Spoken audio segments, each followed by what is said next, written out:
Hello everyone. In this video I want to talk about the relationship between precautions and risk when it comes to self-protection and violent crime. It's one of those things that I think that self-protection instructors, martial arts instructors often get completely wrong. Or they give it lip service and don't think it through fully. Lots of things like that, right? You know, talk your way out of it if you can. Okay, how? You're going to teach me de-escalation skills and we're going to practice it? No. But talk your way out if you can. Be aware. Okay, how? How do I be aware? And crucially, what am I supposed to be aware of? Are we going to cover that? No, just be aware. You know, you see this kind of thing all the time because what martial artists in particular like to do is they like to spend time teaching you how to get out of headlocks, right? Because that's what they know. And the wider self-protection stuff, the stuff that's more effective than any of the physical stuff, the lifestyle stuff, the awareness skills, the de-escalation skills, all this kind of stuff that is way more effective, you know, than the physical stuff, which is ultimately a backstop. It's for when everything else has gone wrong. They don't know that, so they don't teach it.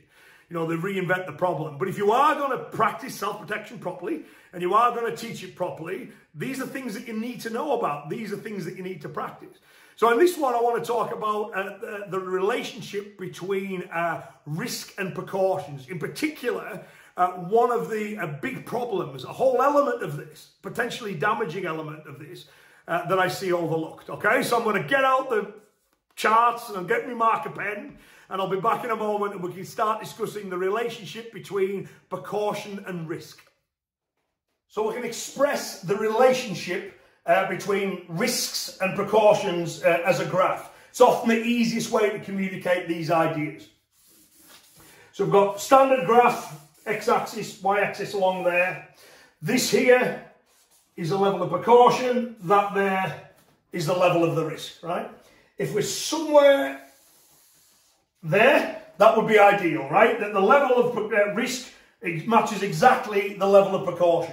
However, it's far from an exact science. We can never be fully sure of the level of the risk, and we can never be fully sure of how effective a given precaution is going to be. But if we're somewhere in this middle zone here, there, from a lifestyle point of view, a self-protection point of view, a mental health point of view, we're doing a good job. If the risk is greater than the precautions, then we're going to find ourselves in this zone here, which we can call the danger zone. So one thing I want to make absolutely clear at this point is that if you ever find yourself the victim of a crime, or you know someone who has been, they are not in any way to blame for that fact. Right? The blame for the crime lies solely 100% on the criminal who chose to commit that crime. Right? You are in no way culpable. You know, it's like 90% their fault, 10% yours, you know, if you didn't take some precautions, right? Or you didn't take adequate precautions, right? The blame is always fully with the criminal. And in an ideal world, we wouldn't have to take any precautions. We could do what we want, when we wanted, and there would be no risk from criminal behaviour. But that's not the society we live in. And until we get there, you know, we live in this ideal world, it seems sensible to me to take some simple, easy precautions that will reduce the effect of that risk, right? We'll bring it down so that we're safer. We're in this middle zone rather than being at the danger zone. Now, so a lot of martial artists very quick to point that out. A lot of self-protection instructors very quick to point that out. But they miss this bit, right? So for the sake of argument, let's call that the paranoia zone. And that's when the level of the precaution is grossly disproportionate to the level of the risk. Now, for me, when I talk about self-protection, you need to know what your goal is, no matter what it is you're doing. So I always say that the goal of self-protection is to avoid harm. Financially, physically, emotionally, legally, you're trying to avoid harm. Sometimes people use things, oh, the aim of self-defense is to survive. Right? Okay, well, you end up in prison, right? Because you went grossly over the top and ignored self-defense law and you ended up in jail. Is that a good outcome? You know, you're in jail. You survived, right? Would a better outcome be if you were able to kind of deal with that threat in a way that kind of kept you on the right side of the law? I would say it was. And in most cases you can. You know, it's a false choice. There are legal ways to keep yourself safe, right?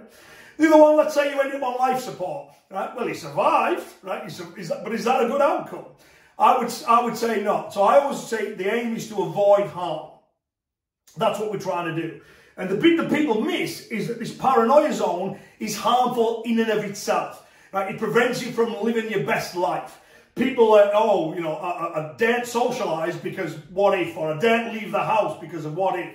You know, they're overly concerned. The precautions are not commensurate with the level of the risk. So you want to avoid that too. You know, and let's be, you know, there are some out there, I think it's very unethical, but there are some out there who will over-egg the level of the risk in order to promote their self-protection courses and trainings and styles and whatever else. So there are criminals hiding under every bush. You know, come to us and we'll make you safe. It's harmful. We shouldn't be doing it. What you should have is you should have an accurate idea of the level of the risk.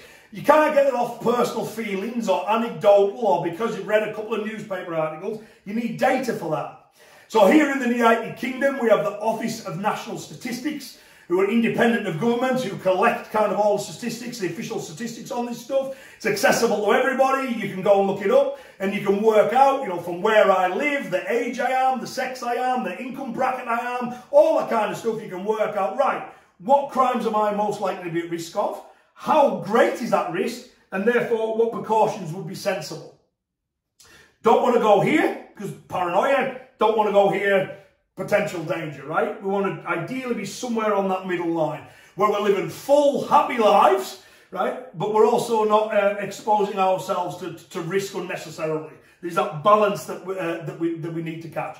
Give an example of this. I remember once having a conversation with a guy who was saying that, you know, maybe we should all wear slash-proof clothing and stab-proof clothing on a day-to-day basis. Well, no, because that would be in the paranoia zone, right? So for me, you know, I own that kit. Do I ever wear it? Not really, not these days, because there's not much point. The risk of me being stabbed is pretty low. You know, and so I don't want to step into the paranoia zone because that's harmful in and of itself. Now, if you know, if I was working as a doorman or a police officer or in security or something like that, well, the risk is going to increase because I'm now coming into contact with people, criminals and potential criminals, right? So then, yeah, by all means, it would make sense to do it. So you need to find out accurately what the figures are for you. If government can't give it for you, if there's no organisations that can give it for you, there's other places. You know, police departments often collect crime stats, which are happy to publish. You also get like victim support groups, people who've been victims of given crimes will collect data, you know, and sometimes share that data as well. And if you're teaching this stuff, you know, you need to remember that, well, every little demographic is different. So, for example, when I'm teaching like the elderly, self-protection courses for the elderly, which, you know, have done and do, we're talking people who are 70 years old and above, right? So in that case, I need to look at, well, what's the crime and risk for them? Right? When I'm doing it with, you know, 20-somethings at the local colleges and stuff like that, well, it's different. You know what I mean? It's different because they have different lifestyles. Also, you know, for violent crime, the older you get, the least likely you are to be a victim of violent crime. Right? Because it rarely kicks off at bingo. Although I'm told sometimes it does. But, you know, whereas, you know, if you're socialising and drinking and all that kind of stuff, then obviously that risk is going to go up. But we don't want to be here. We don't want to be here in this paranoia zone. You want to live a full, happy life. Right? So there's simple things you can do that will help reduce the risk of crime. So you're on this middle line here. And again, avoiding being here where we're so paranoid that we're not living our best lives. Yeah, very, very important that we get this. And remember that the disproportionate fear of crime can be harmful in and of itself. That needs to be avoided as well. So I hope that's useful and I hope it gives you something to think about. But, you know, the key thing, you know, is to make sure that you're aware of what the risks actually are. For you, if you're talking about you, an individual, or the group that you're teaching, if you're someone who instructs this stuff, then we need to be aware of what precautions will be effective against that, right? What sensible precautions we can take. Making sure we don't shift up into that paranoia zone, acknowledging that that is harmful in and of itself. Now, that's beyond the scope of this video as well, right? In terms of, you know, what type of crimes, what type of precautions, right? But that's obviously something as a self-protection instructor you do need to be aware of and you do need to be able to effectively communicate. But the key point of this video is that relationship between the two, The level of risk and the precautions taken should always be commensurate. You know, they should be close. Never perfectly ideal because it doesn't work that way, but they're close. If they're not, if the level of risk is greater than the level of precaution, then while we live in this unideal society, you're perhaps exposing yourself to risks that you don't really need to. If you go too far the other way, you know, so the precautions grossly outweigh the level of the risk, you're now at the level of paranoia. You're not going to be living your fullest or best life. As I say, to me, the aim of self-protection is to avoid harm. And if you start living a paranoid life where you're scared of living your best life because, well, what if I'm a victim of crime on those things? That's harmful. That's harmful in and of itself. So I hope you found this video interesting. Hope it gives you something to think about. And I'll be back with more soon. Okay, take care, everyone. Bye-bye.